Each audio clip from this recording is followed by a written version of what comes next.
Assalamualaikum warahmatullahi wabarakatuh. Halo guys, Mas Bro dan sahabat semua.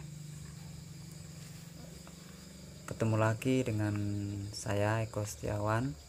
Di video kali ini Mas Bro dan sahabat semua, saya akan memberikan tips, yaitu langkah-langkah cara berternak sapi Bali dengan benar.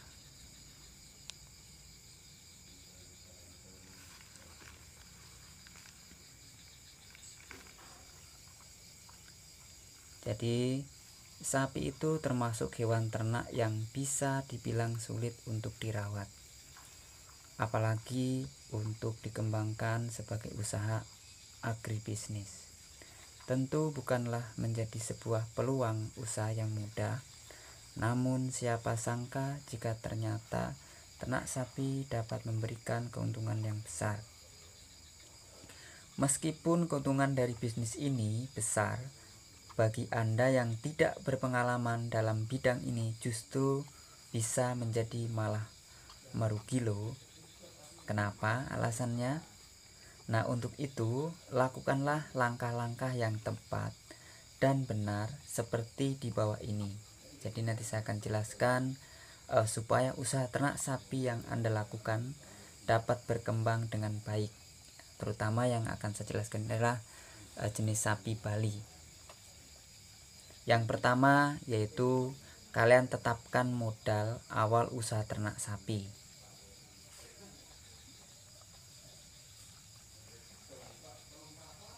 Nah, jangan merasa takut untuk mengeluarkan dana yang besar, karena keuntungan yang akan Anda dapatkan dari anggaran awal bisa berkali lipat.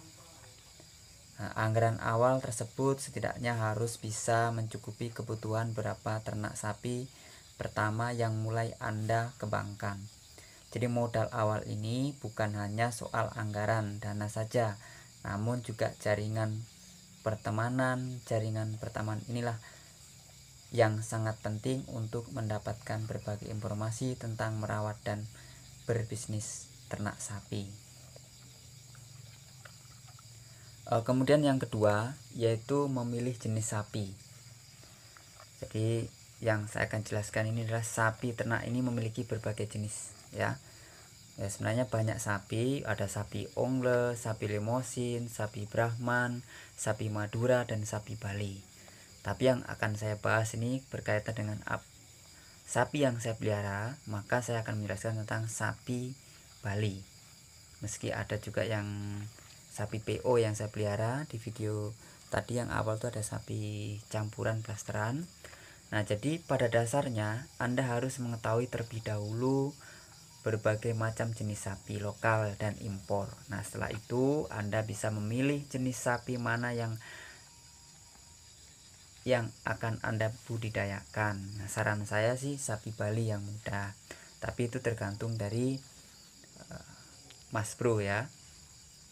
Nah, membutuhkan ketelatenan yang lebih karena pertumbuhan dan perkembangan cenderung lama, namun memiliki kualitas daging yang bagus. Nah, pilih sapi berumur 2,5 tahun ya, jantan atau betina yang sehat. Biasanya harga beli untuk anakan sapi itu sekitar 5-6 juta itu Mas Bro kalau sapi Bali.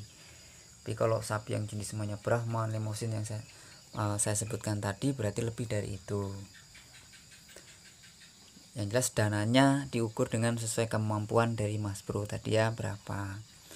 Saya lebih menyarankan dengan sapi Bali karena harganya relatif murah dan cocok untuk pemula yang baru mulai belajar, karena memang jenis sapi ini seandainya tidak bisa mengaretkan itu bisa diliarkan di angon. Kemudian yang ketiga yaitu menyiapkan kandang sapi. Itu bagi yang nanti sistemnya diaretkan ya. Jadi pastikan luas tempat untuk kandang sapi harus sesuai dengan jumlah sapi yang akan Anda kembangbiakkan. Jadi kandang yang mampu untuk membuat sekitar 25 ekor sapi biasanya membutuhkan modal kurang lebih sekitar 50 juta. Itu kalau sapi Bali Mas Bro ya.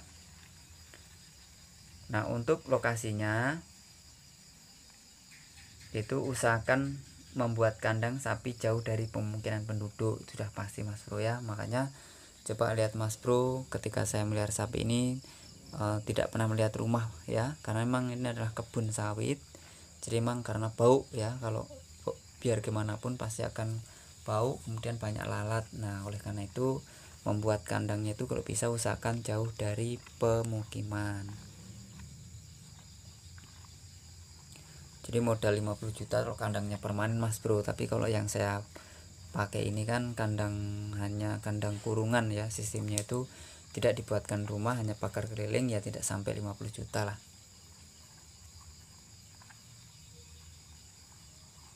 Nah jadi sapi jauh dari pemukiman penduduk ya, minimum ya itu 10 meter jarak antara kandang dan rumah berternak sapi. Kandang sapi juga harus mendapatkan sinar matahari yang cukup untuk menjaga suhu dalam kandang. Itu jika kalian sistem kandang dan sistem penggemukan ya Mas Bro ya.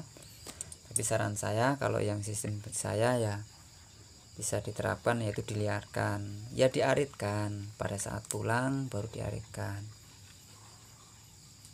Nah kemudian membuat kandang sapi itu yang keempat, itu pagar keliling ya, kalau yang modalnya supaya tidak terlalu banyak seperti yang saya terapkan ini ya Mas Bro. Kemudian memilih bibit sapi ternak yang unggul, itu sudah saya jelaskan di video sebelumnya ya. Ciri-cirinya bisa dilihat di playlist saya, juga bisa dilihat ya, jenis sapi Bali yang unggul, kemudian ciri-cirinya seperti apa juga bisa dilihat di video sebelumnya. Kemudian pemberian pakan. Nah untuk pemberian pakan, yaitu untuk mendorong pertumbuhan dan perkembangan sapi dengan cepat, maka itu sapi perlu diberi pakan dengan cara tertentu atau diberikan cara yang khusus Mas Bro ya. Contohnya saya itu diberi pakan rumput, jenis-jenis rumput gajahan, rumput kacangan, kemudian rumput paitan, kemudian daun singkong. Nah itu mungkin juga bisa ditengok-tengok di video saya sebelumnya Mas Bro ya.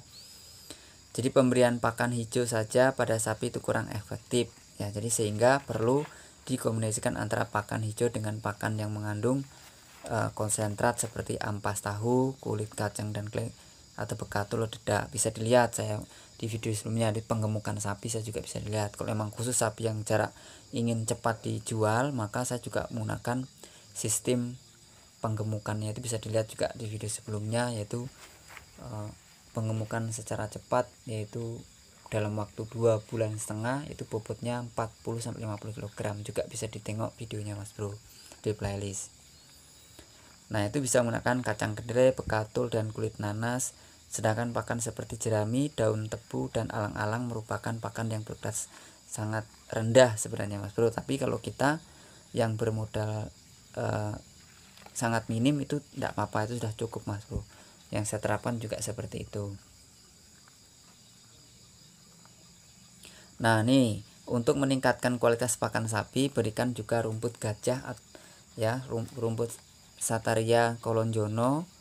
Jangan lupa juga dengan memberikan vitamin ya, mineral dan protein tambahan pada sapi untuk menjaga daya tahan tubuh.